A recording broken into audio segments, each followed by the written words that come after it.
Hey there, it's Victoria here.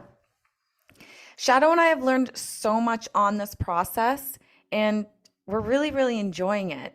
But we realize that there's some times that I might be talking about something like a theory or a principle that we've adopted into our lives or that help to guide us. And we wanted to give a little bit of space and time to explain them a little bit more outside of our discussions.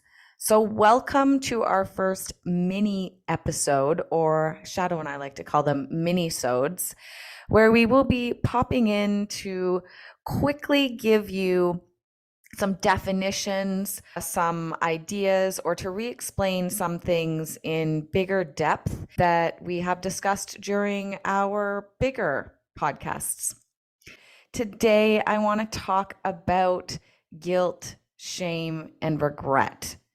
This is really how the Let's Relieve Regret podcast came to be, with Shadow and I having a discussion about guilt, shame, and regret. So, shame.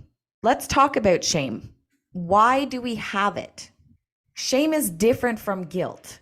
Shame is, I am a bad thing. I'm a bad human being. I'm not worthy.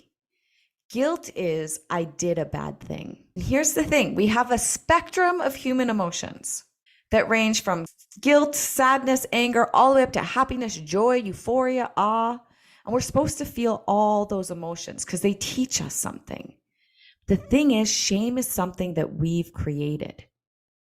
Shame is the one emotion that I believe we're not supposed to feel because there's nothing we can learn from it. It doesn't help us. Guilt, we can learn from. If we say, oh, I did a bad thing, I'm not going to do that in the future.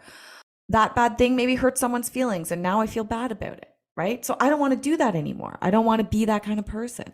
Shame, when we feel shame, we should acknowledge this isn't a regular human emotion that we're supposed to feel. There's no lesson here. I'm only hurting myself. So why do we have it?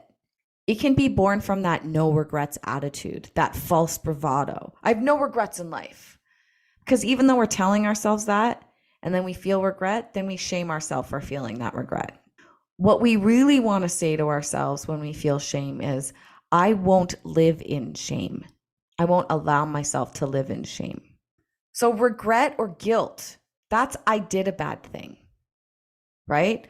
Or I did something and it, feels the ick, as Shadow and I say, or embarrassment, or, right? Regret and guilt kind of tie together. Research shows that regret is the second most common emotion that we experience as humans. So it could be guilt, it could be regret, right? The second most common emotion we experience. Wow. No wonder Shadow and I started this podcast. Intuitively, we wanted to talk about regret because if we're feeling regret the most in our lives, that doesn't feel good. And we need to release it. But can you guess what the first most common human emotion is that we experience, everyone? The first one? It's love. Love is on the other end of the spectrum. And that's what we feel the most. And we need to be aware when we feel love. All forms of love, kindness to ourselves, kindness to others, relationships, romantic love, friendship love, platonic love, love of an animal. Tap into the love because that can balance out the regret and the shame. So there's actually 4 types of regret. You can probably go back and listen to our episodes and define any of my regrets or shadow regrets under these 4 types of regret. Here they are. There's foundation regrets. That's when we regret our failure to be responsible. They usually start with if only I'd done this, if only I'd started saving earlier, I'd have more money for my retirement. Then we've got boldness regrets. Regretting the chances you didn't take. Sometimes they start with not. I regret not doing this. If only I'd taken the chance, or why didn't I do this? Then there's moral regrets. Regretting the time you had the chance to take the high road, but you took the low road. And let's be honest, everybody, we've all done this. Nobody's perfect here. Everyone has taken the low road at some point in their life. That doesn't mean you're a bad person. That doesn't mean you should fall into shame, right? We might say, if only I'd done the right thing. We can learn from these regrets. We can learn that we don't want to behave that way in the future. And then there's connection regrets. You neglect the people who matter to you, and you help establish your sense of wholeness. This is actually the largest category, and it's the most common type of regret. If only I'd reached out to this person. If only I'd phoned them. If only I'd fostered that friendship more. And I want you to pay attention to this one, because often we put a lot of energy into the relationships that aren't helping us.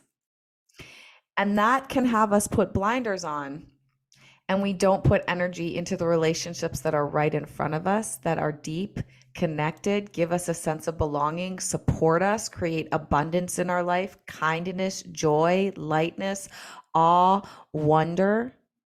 Find those relationships and give them the energy they deserve, because wonderful surprises will happen when we do that. So, quick reminder, everybody. Guilt is, I did a bad thing and I can learn from it. We're supposed to feel guilt, regret, embarrassment, right? It can help us understand how our actions impact others in the world around us. It's an exercise in self-awareness, and it's our connection to the bigger picture. It's okay to feel that and to move through that emotion. Shame, I am a bad thing. Feeling like our whole self is wrong or undeserving. Shame may not be related to a specific behavior or event.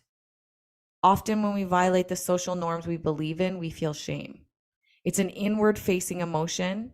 It often reflects how we feel about ourselves, and it can prevent us from loving ourselves, from loving others. We put up walls. I don't deserve love. Why would anybody love me? If you're feeling those things, know that shame is not something we're ever supposed to feel. And learn to be kind to yourself, kind to others, with self-compassion, self-talk. Talk to yourself with kindness instead of contempt. Disclose how you feel to someone safe and loving. Tell someone. We think people will like us less based on how we're feeling, but research actually shows that people will like us more when we're vulnerable and honest with them, because it creates a real connection and it makes us feel less alone, because everybody feels the heavy emotions. You can also ask someone you trust that's safe and loving to write you a letter about why they love you. You will be surprised about what they say in that letter. They will be honored that you ask them, and it's a really great tool. And then you can have that letter whenever you do feel shame, to remind you that there is one person, at least one person on the face of this planet, that loves you, supports you, and thinks you're awesome. And then after we've done that, we want to replace or fill the space or change our focus once we practice letting go of the shame and the guilt. And we do that on our podcast with those 3 breaths that we do at the end of every episode. There's many more ways to go on the journey, but I'll leave that for another mini-sode.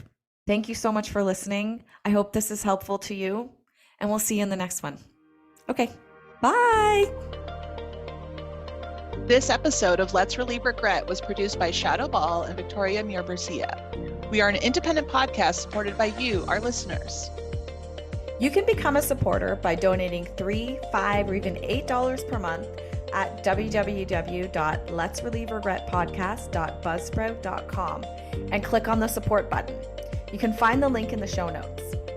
Our goal is to empower as many women as possible to overcome the shame and guilt that accompanies regret. If this podcast helped you have an aha moment, help us spread the word. It's free for you, and it means the world to us. Please follow us on Instagram at relieve.regret. Tell 2 friends. Or leave a 5-star review on Spotify or Apple Podcasts. Find all this information and more in the show notes. Okay, Bye. bye.